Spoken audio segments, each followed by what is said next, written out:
اعوذ باللہ من الشیطان الرجیم بسم اللہ الرحمن الرحیم ومن یتق اللہ یجعل لہ مخرجا ویرزقہ من حیث لا یحتسب۔ آج کل اکثر ہمارے مسلمان بھائی اکثر یہ شکایت کرتے نظر آتے ہیں کہ میں مشکلات کے اندر گرفتار ہوں، مصیبتیں ہیں، رزق کی تنگی ہے، اور وہ یہ بھی چاہتا ہے کہ اس کا حل کیا ہے، میں اس سے کیسے نکلوں گا۔ تو اللہ تبارک و تعالیٰ نے قرآن کریم میں سورۃ طلاق کے آیت نمبر 3 کے ایک ٹکڑے میں تمام مشکلات سے نکلنے کا حل بتا دیا ہے، اور وہ کیا ہے؟ تقوی اختیار کرنا۔ وَمَن يَتَّقِ اللَّهَ يَجْعَل لَّهُ مَخْرَجًا وَيَرْزُقْهُ مِنْ حَيْثُ لَا يَحْتَسِبُ۔ جو اللہ سے ڈرے گا، تقوی اختیار کرے گا، اللہ تعالیٰ مصیبتوں سے نکلنے کے لیے اس کے لیے راستہ نکالیں گے، اور وہاں سے اس کو روزی دیں گے جہاں سے اس کو وہم و گمان بھی نہیں ہوگا۔ اور کیا چاہیے کہ جب آپ مصائب سے نکلے، رزق کی تنگی کا مسئلہ حل ہو جائے، تو انسان کو اور کیا چاہیے؟ اور اس نسخے میں کوئی شک بھی نہیں ہے۔ یہ قرآن کریم کی سورۃ طلاق کے آیت نمبر 3 کے ایک ٹکڑا ہے۔ قرآن کریم کی جو آیتیں ہوتی ہے، ایک اس کا وہ مطلب ہوتا ہے جو پہلے مضمون کے ساتھ تعلق رکھتا ہے۔ مثلا یہ جو آیت ہے وَمَن يَتَّقِ اللَّهَ يَجْعَل لَّهُ مَخْرَجًا، پہلے طلاق و عدت کے احکامات بیان ہوتے ہیں، تو جو شخص طلاق میں، عدت میں، گھریلو زندگی میں جو اللہ تبارک و تعالیٰ نے احکامات دیے ہیں اس میں اللہ سے ڈرے گا، ایک تو یہ مطلب اس کا واضح ہے۔ اور ایک حیثیت قرآن کی آیتوں کی یہ ہے کہ وہ مستقل قاعدہ کلیہ کی حیثیت رکھتی ہے۔ اگر اس کو پہلے مضمون سے کاٹ لیا جائے اور مستقل ایک قاعدہ کلیہ بنایا جائے، تو یہ اس آیت کی دو حیثیتیں ہیں۔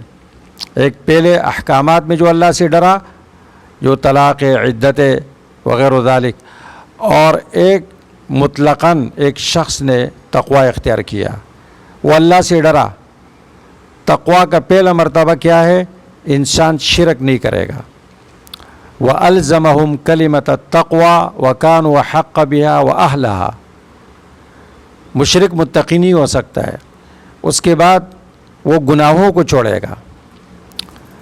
وَلَوْ أَنَّ أَهْلَ الْقُرَىٰ آمَنُوا وَاتَّقَوْا لَفَتَحْنَا عَلَيْهِمْ بَرَكَاتٍ مِّنَ السَّمَاءِ۔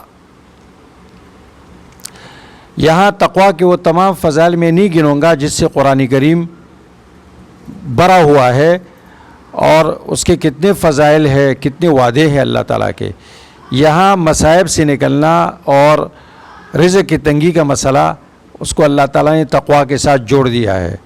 تو اب انسان کو چاہیے کہ وہ عقیدے میں اللہ سے ڈرے، اس کے عقیدے میں شرک نہ ہو، عمل میں بدعت نہ ہو، اور اسی طرح وہ اللہ پر توکل و بھروسہ رکھے، غیر اللہ کے اندر مشغول نہ ہو، اور وہ حرام کاروبار چھوڑے، حرام دیکھنا، بد نظری، اور اسی طرح رسومات کو چھوڑے۔ جتنے بھی گناہ ہے، گناہوں کی ایک لمبی فہرست ہے، غیبت ہے، زنا ہے، بد نظری ہے، بدنیتی ہے، کینہ ہے، حسد ہے، بغض ہے، چغلی ہے، بہت ساری گناہ ہے۔ یہ مضبوط ارادہ کر لے، عزم کر لے کہ میں گناہ نہیں کروں گا، اللہ تبارک و تعالیٰ اس کی ساری مصیبتیں ختم کر لیں گے، اور یہ حرام کو چھوڑے گا، اس کے رزق کی تنگی بالکل ختم ہو جائے گی، کیونکہ حرام میں برکت نہیں ہوتی۔ اگر یہ حرام کے ایک حرام کے 1 روپیہ اللہ کے خوف سے چھوڑے گا، اللہ تبارک و تعالیٰ کئی سو، کئی ہزار، کئی لاکھ کی صورت میں اس کو عوض دے گا۔ آج مسلمانوں کا مسئلہ، ان کی پریشانی کا جو مسئلہ ہے وہ یہ ہے کہ انہوں نے اللہ کا خوف، اللہ کا ڈر نکال دیا ہے، اور مصائب سے نکلنے کے لیے جس تقوی کو اللہ تبارک و تعالیٰ نے سبب بنایا ہے اس کو ہم نے نظر انداز کیا ہے۔ آج مہنگائی کا رونا ہر مسلمان روتا ہے، خرچے زیادہ ہے، مہنگائی ہے، خرچے پورے نہیں ہوتے ہیں، رزق کے لیے وہ پریشان ہے اور مصیبتوں کے لیے پریشان ہے، تو اس کا ایک نسخہ اللہ تبارک و تعالیٰ نے یہ بیان کر دیا، وَمَن يَتَّقِ اللَّهَ يَجْعَل لَّهُ مَخْرَجًا وَيَرْزُقْهُ مِنْ حَيْثُ لَا يَحْتَسِبُ۔ اس میں کوئی شک نہیں ہے، وہ آج سے عزم کر لے، تقوی اختیار کر لے، اس کی تمام مصیبتیں ختم ہو جائیں گی۔